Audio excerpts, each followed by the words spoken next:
검찰에 잇따른 집단 행동은 정의롭지 않습니다. 자금의 검찰 행태는 연탄재 함부로 발로 차지 마라. 너는 누구에게 한 번이라도 뜨거운 사람이었느냐는 시를 생각나게 합니다. 검찰의 70년 역사에서 자신들의 기득권이 아니라 국민과 국익을 위해 직을 걸고 집단 행동을 한 적이 있는지 묻고 싶습니다. 지금 검찰은 집단 행동이 아니라 검찰 선진화에 대한 시대적 목소리가 왜 높아졌는지 자성부터 하는 것이 순서입니다. 민주적인 권력에는 비수를 꽂고 권위적인 권력에는 충복을 자처했던 자신들의 흑역사를 반성하고 자수하는 것이 도리입니다. 민주당이 추진하는 검찰개혁의 목표는 단순히 검찰의 수사권을 조정하는 것이 아닙니다. 문재인 정부가 추진해온 권력기관의 개혁을 통한 선진화입니다. 수사권 조정을 통한 검찰의 정상화를 시작으로 경찰개혁의 완성, 그리고 견제와 균형이 작동하는 권력기관의 선진화가 최종 목표입니다. 권력의 눈치를 보고 권력의 편에 서서 주권자인 국민의 생명과 인권을 경시해왔던 권력기관들을 제자리로 돌려놓겠습니다. 이제는 검찰 선진화를 위해 결론을 내야 할 때입니다.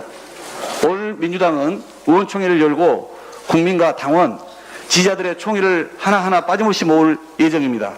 반드시 결론을 내고 국민만 바라보며 중단 없이 나아가겠습니다.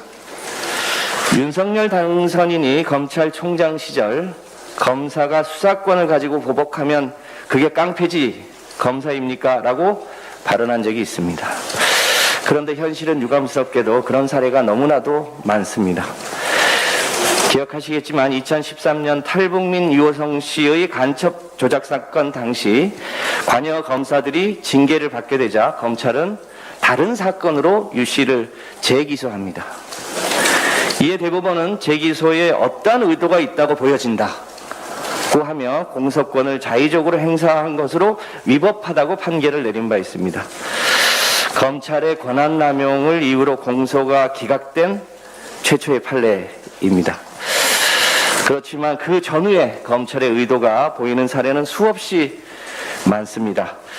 99만 9천원 불기소 세트라는 조롱을 받았던 서울 남부지검 검사들의 룸사롱 접대 봐주기 사건을 국민들은 기억합니다. 당시 검찰은 창조적인 계산법으로 검찰 1인당 접대액 100만 원 이하로 계산해 불기소했습니다.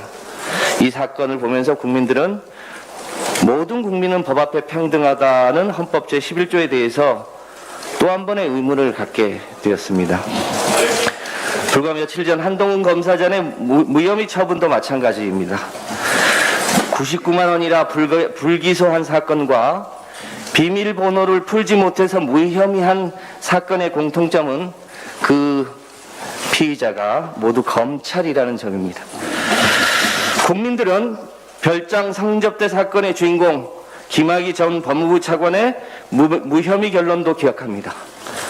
삼성으로부터 소위 떡값을 받은 전현직 검사의 실명을 발표했다가 오히려 검사의 명예를 훼손했다는 이유로 국회의원직까지 박탈당했던 고 노회찬 의원의 삼성 엑스파일 사건도 잊지 않고 있습니다. 국민들은 유검무죄, 무검유죄의 나라를 원하지 않습니다. 국민들은 윤석열 검찰이 조국 장관의 가족에게 들이댄 법의 잣대를 윤석열 당선자의 장모와 부인에게도 공정하게 적용할 것을 바라고 있습니다. 그러나 국민의 희망은 늘 검찰의 수사와 기소를 독점한 검찰의 특권 앞에 좌절을 거듭해 왔습니다. 민주당은 많은 선진국의 사례와 같이 유검무죄, 무검유죄의 나라가 아니라 만인이 법 앞에 평등한 나라를 만들기 위해 검찰 특권 정상화를 반드시 이뤄내겠습니다. 이상.